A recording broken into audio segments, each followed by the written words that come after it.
předeslal, věda vnímání rizik je na tom poli vzdělávání řidičů poměrně dlouho, ale jenom v Anglii. V těch ostatních státech, měl tady prezentaci Manuel, bylo vidět, že v některých státech to již zavedený je, v některých není. Proč to v některých státech není? A to je odpověď poměrně jednoduchá, protože se tím všichni začínají teprve zabývat. A my jsme v podstatě před 4 rokama s tím přišli, začali jsme natáčet první ty věci, začali jsme se dívat, jak to někde dělají.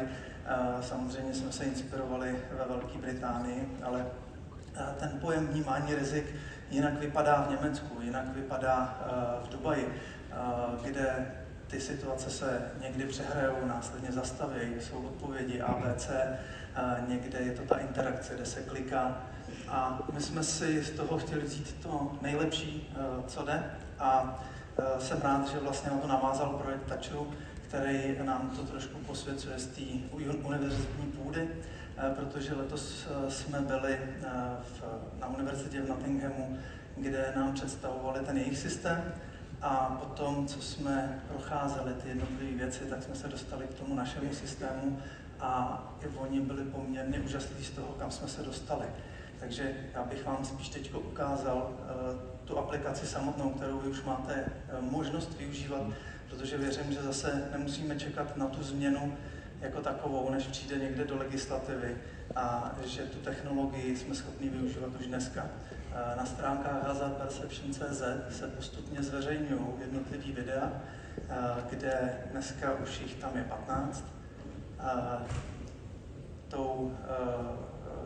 Těma jednotlivými scénama si můžete projet jednotlivé ty situace, kde to podstatné, co je ta myšlenka toho, že jestliže jsem neskušený řidič a chci se dostat do toho stavu toho zkušeného, tak nechci čekat, než najezdím ty tisíce kilometrů, protože pak se s nima setkávám na té silnici. A my chceme, aby ten žadatel si s nima prošel v tom virtuálním světě, aby si zažil ty indicie, aby věděl, že když vidí autobus, tak tam někdo může vyběhnout a aby na to uměl reagovat.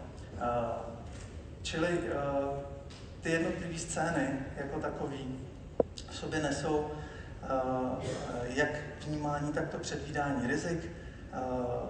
Když tu scénu pustíme, tak se nám rozjede a následně vlastně se i měří reakční čas, kdy budeme reagovat. Jestliže tady někde zareagujeme, kde nám nic nehrozí, systém nám to vyhodnotí, že se tady nic neděje. Kdyby někdo jenom stále klikal a označoval, tak mu to ten program ukončí a vlastně ho následně vyhodí z toho systému a řekne, zkus to znovu, protože to jenom zkoušíš. Nauč se rozpoznávat ty rizika. Ty situace jsou dvě možné. Buď to někdo porušuje pravidla, anebo je nějakým potenciálním rizikem na té silnici.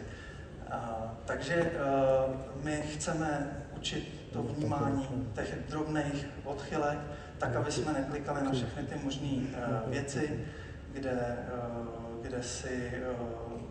bychom řekli, že pro někoho je nebezpečný svodidlo, pro někoho strom a podobně, ale pro ty intolerance toho chování těch jednotlivých řidičů, kde nedávají pozor a podobně.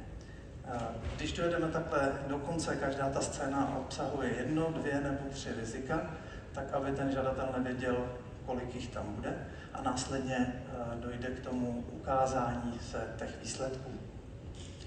Takže tady vidíme úspěšnost, odhalil jsem obě rizika, kolik jsem z nich dostal bodů, mohl jsem tady v tom případě reagovat rychlejc, a protože jste taky tady mohli vidět, že Manuel říkal, že ne všude jsou ty testy zveřejněny.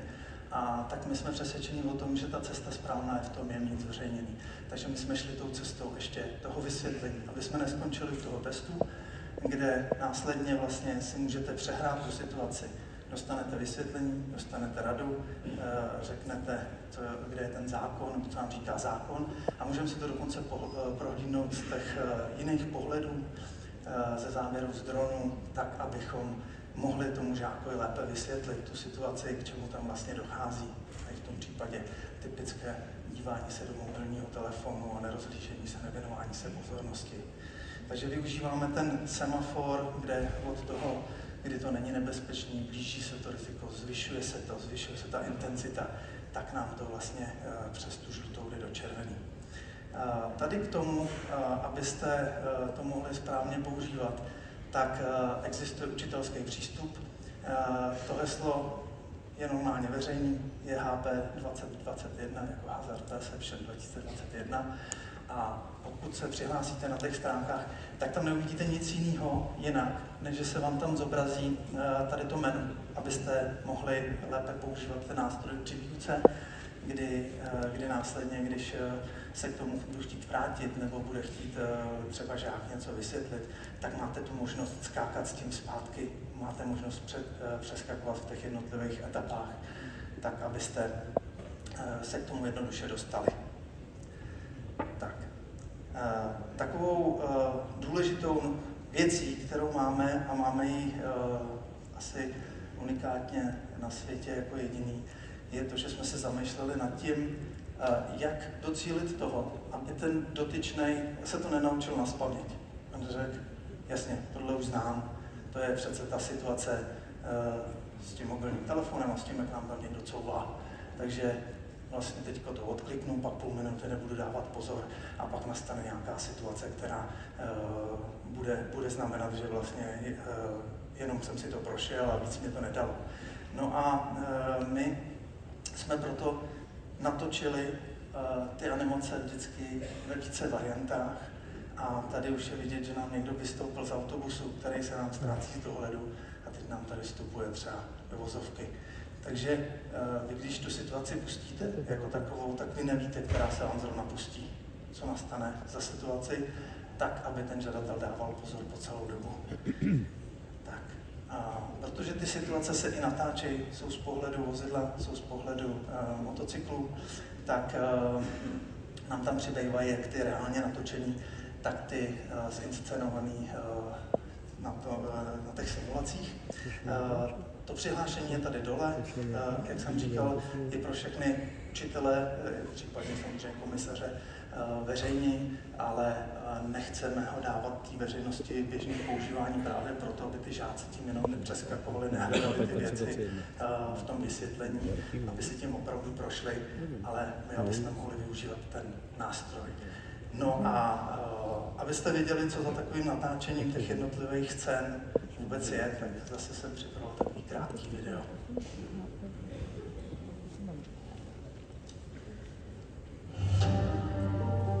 Ty teď dáváš přednost normálně, není nebezpečí a ty mu tam jedeš. Rychlejc přijet, jo, máš teď daleko od ní, aby si vyjelo ty 2 vteřiny dřív, protože jinak já to nebudu mít před sebou na kameře.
Máme hotovo.